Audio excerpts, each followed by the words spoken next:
Et bonjour à toutes et tous, ici Jonathan d'Archéomusée.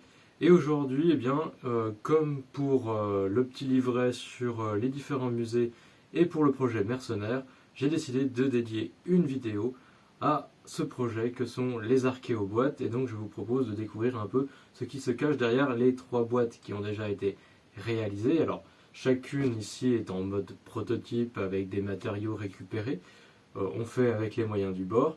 Mais du coup, je vous propose d'aller voir un petit peu ce qui se cache dans les différents thèmes et les différentes boîtes qui sont déjà prêtes. Voilà. Allez, on commence par la première qui est ici et je vous retrouve avec une version un peu plus zoomée. Alors, la première boîte, elle concerne l'anthropologie, mais finalement, les trois de ces boîtes fonctionnent plutôt bien ensemble, puisqu'elles ont soit des thématiques très communes, en plus de l'archéologie, bien évidemment. Elles peuvent fonctionner donc indépendamment ou ensemble.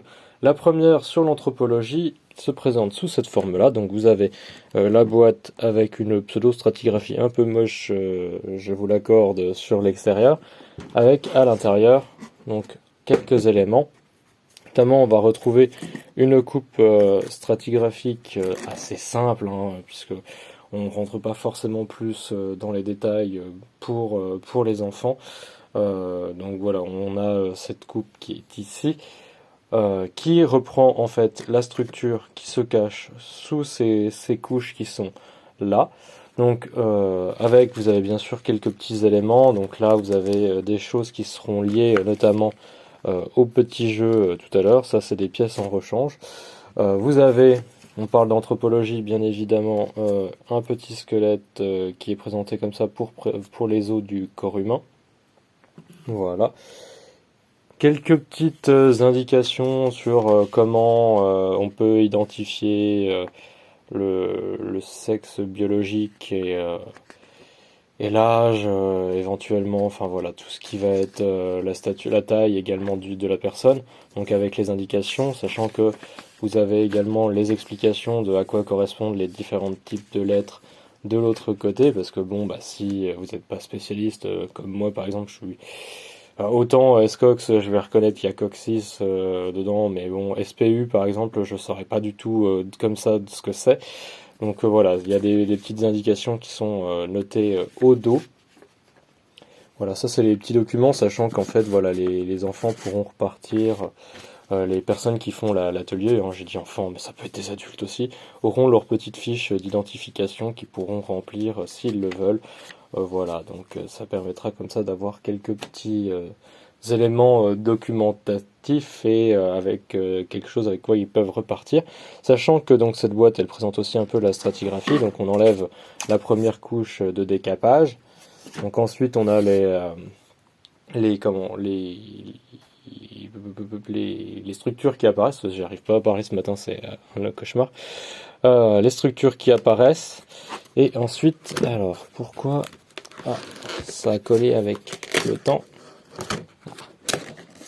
C'est ça, quand c'est trop compressé, on peut pouvoir en fait, j'enlève ma couche supérieure qui est pas, non, en principe qui est même pas censée bouger, puisque d'où ce qu'on va fouiller, ça va être vraiment au-dessus.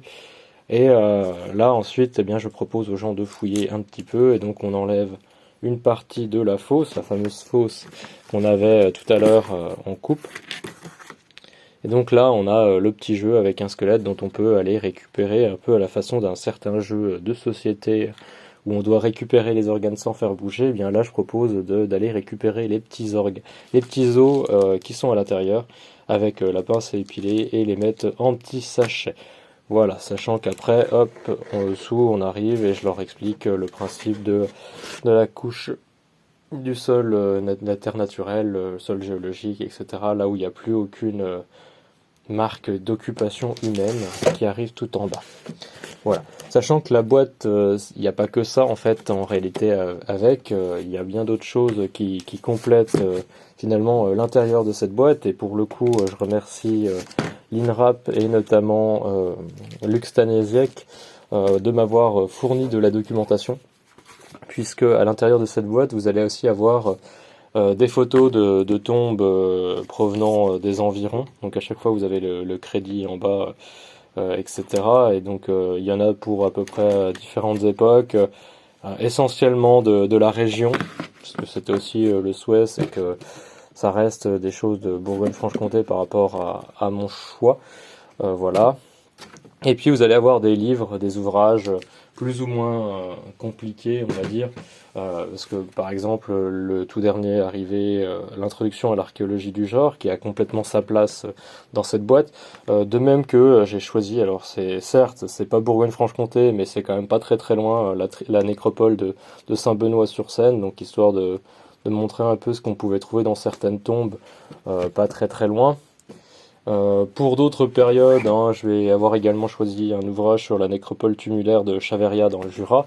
Et puis bien sûr, je ne peux pas passer à côté, alors celui-ci ne rentre pas dans la boîte, mais vous allez voir, de toute façon, vous allez reconnaître tout de suite de quelle tombe je veux parler.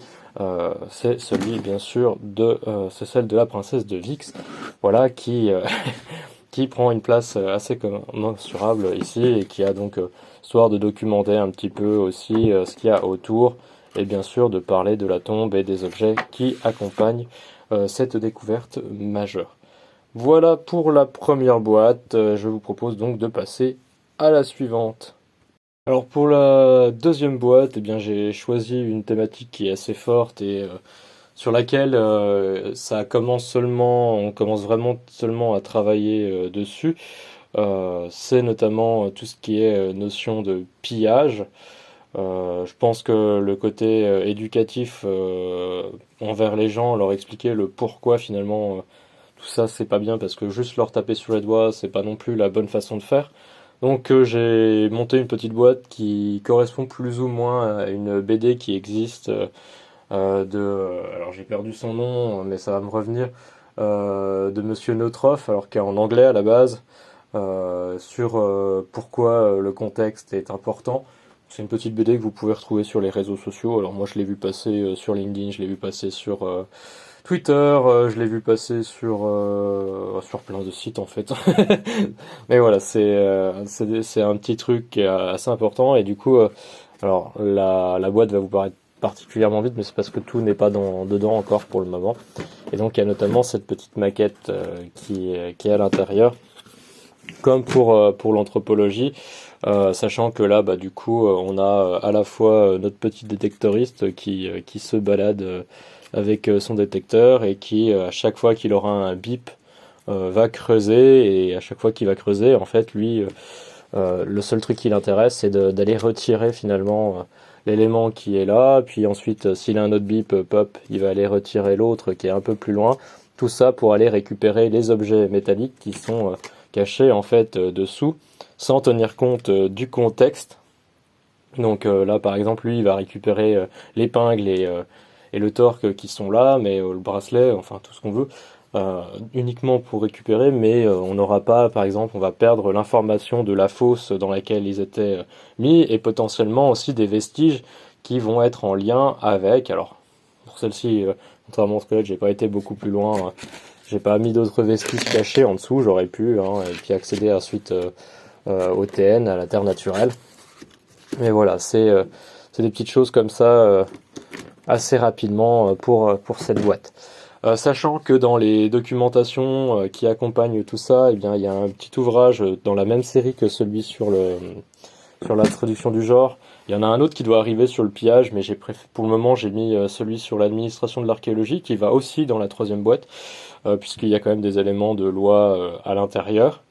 Il y a un document du ministère de la Culture sur le patrimoine archéologique et sur sa fragilité, avec notamment ce que dit la loi.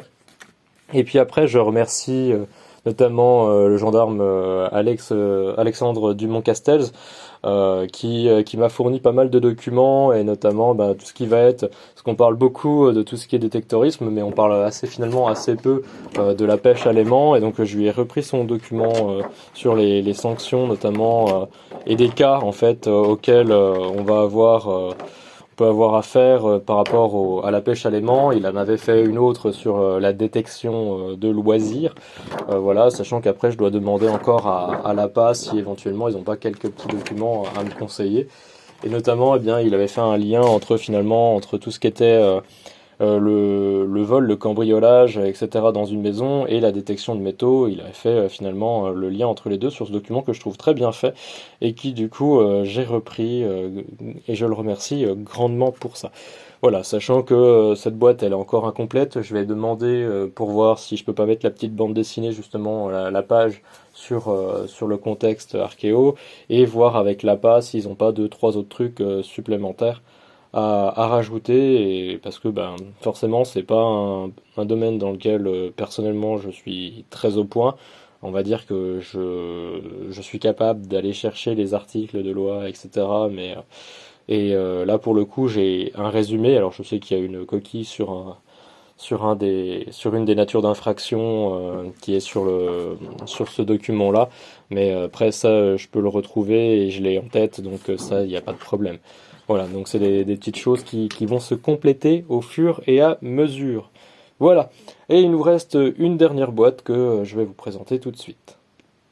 Alors, la troisième et dernière boîte prête qui ira aussi avec la quatrième qui est en cours de fabrication. Elles vont de pair puisqu'elles vont traiter de l'archéologie de terrain jusqu'au laboratoire, sachant que celle-ci, elle est vraiment sur le terrain et notamment l'enregistrement des données, de la vie de chantier, etc. Donc je peux l'accompagner également de quelques Playmobil, quelques figurines pour rendre un peu ça plus vivant. Sachant qu'en plus, donc là on voit, j'ai un mini carroyage qui est déposé sur ce couvercle.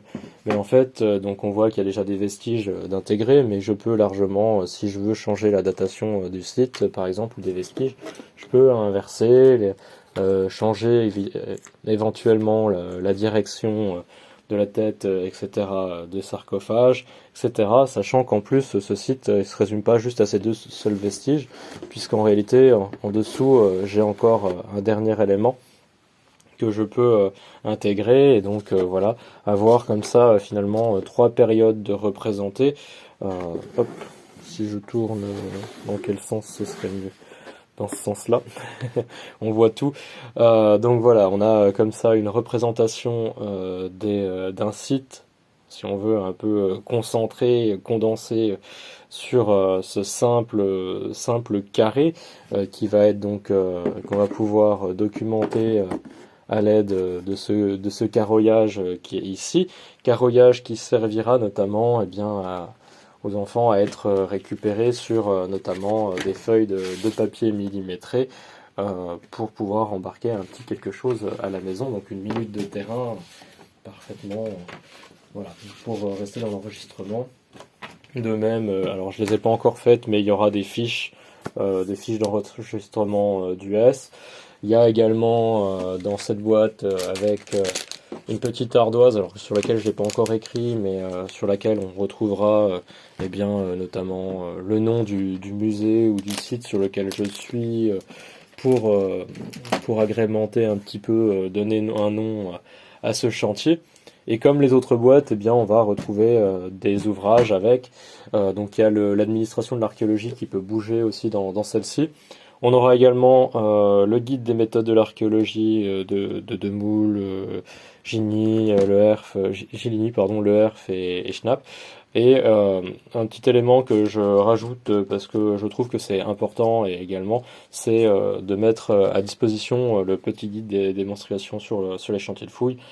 Puisque c'est un sujet, il faut arrêter de dire que c'est tabou.